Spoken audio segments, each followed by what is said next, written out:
लगता है कोई आया है, इसीलिए मैं जल्दी से ऊपर जाकर देखने के लिए एक्साइटेड हो गई थी। और जी हाँ, मेरा पार्सल आया है। अरे पैकिंग तो बहुत अच्छी है। ये मैंने ऑर्डर किया था एक रोटेटेबल कॉस्मेटिक स्टोरेज बॉक्स। क्या आपको भी ये पॉप अप रैपर्स बहुत पसंद है? मुझे तो इनको अनपैक करना बहुत ही सेटिस्फाइंग लगता है। मैंने इसको सीजर से ही ओपन किया है कि कहीं मेरे हैंड्स के नेल्स ना टूट जाएं। ये क्या, ये तो ब्लैक में है, मैंने तो ट्रांसपेरेंट वाला मंगवाया था। Oh no no no no no no way, ये गई मेरी भैंस पानी में और डूब गई, क्योंकि वाकई ये ब्लैक में और इसके ऊपर स्क्रैचेस भी इतने ज्यादा है। ऑनेस्टली जब मैं इसको ओपन कर रही थी ना, तो मेरा दिल धक धक धक धक धक कर रहा था, क्योंकि इसके बॉक्स के ऊपर भी ब्लैक कलर का बॉक्स बना हुआ था।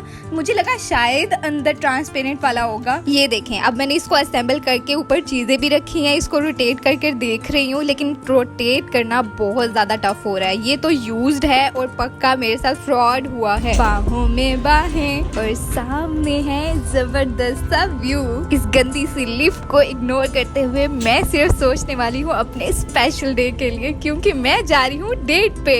और अपने स्पेशल डे को स्पेशल बनाने के लिए मैं आई हूँ इस सैलून में, और मेरी अटेंशन जा रही थी इस मूर्ति पे और इस सैलून की क्यूट डेकोरेशन पे। मैं इस सैलून की फर्स्ट टाइम सर्विसेज ट्राई करने वाली हूँ। मुझे चाहिए रिलैक्सेशन, इसलिए सर्विसेज में मैंने ऐड करवाया है हेड मसाज और साथ में मैनी पैडी तो मैं दिखा नहीं पाऊंगी, लेकिन आप इस हेड मसाज को एंजॉय करें जिस तरह मैं एंजॉय कर रही थी। इतना रिलैक्सेशन मैंने कभी फील नहीं किया। ये इतना वर्थ इट है कि मैं आपको 10 आउट ऑफ 1000% इसको रिकमेंड करूंगी। इसमें ऑयल को नीम गर्म करके आपके head, forehead, back of the neck and shoulder का मसाज करते हैं। ये नॉर्मल मसाज नहीं होता, ये इतने प्रोफेशनल हो चुके होते हैं, इनको प्रेशर पॉइंट्स एग्जैक्ट पता होते हैं। यहाँ मैं हेड स्टीम ले रही हूँ ताकि ऑयल अच्छे से स्किन में अब्सॉर्ब हो जाए। यहाँ मैं हेयर वॉश ले रही हूँ ताकि बालों से ऑयल निकल जाए। फिर हेयर ड्राई करके ब्लो ड्राई लेंगे और अच्छा सा बालों का स्टाइल करेंगे, और फिर मैं रेडी हो जाऊंगी डेट के लिए, जो कि अलग से व्लॉग रेडी है और अपलोड हो चुका है, जाकर देखें। मूवी तो हो गई और अब हमने ऑर्डर किया है चीजी बर्गर, जो कि मेरे से पूरा नहीं खाया गया। कि आपके साथ भी ऐसा ही होता है? आप कमेंट में मुझे बता सकते हैं। जैसा कि आपको पता है कि मैं जा रही हूँ वर्ल्ड टूर पर, तो शॉपिंग तो मस्ट है, इसलिए मैं आ चुकी हूँ ये जबरदस्त से मॉल पे,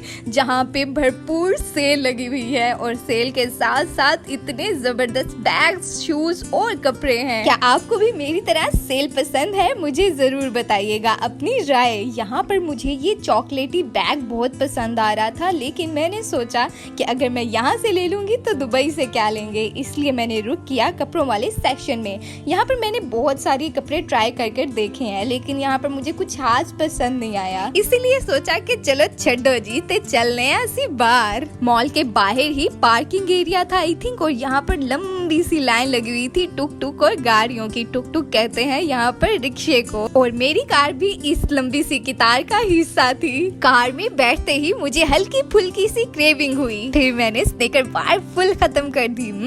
यम यम। अब इस चॉकलेट की मिठास के साथ ही मेरा सफर खत्म होगा। मैं घर आ चुकी हूँ आज के दिन की अमेजिंग मेमोरीज लेकर। अब मैं डिनर में कुछ ज्यादा नहीं कर रही, तो इसलिए जा रही हूँ शेक बनाने, ताकि ये हल्की फुल्की सी भूख का तौर हो जाए। और अगर आपको ये व्लॉग पसंद आ रहे हैं तो इन व्लॉग्स को मजीद देखने के लिए लाइक, सब्सक्राइब, शेयर जरूर कीजिएगा। उतनी देर तक आपसे इजाजत चाहूंगी। अपना ख्याल रखिएगा। Take care. अल्लाह हाफिज।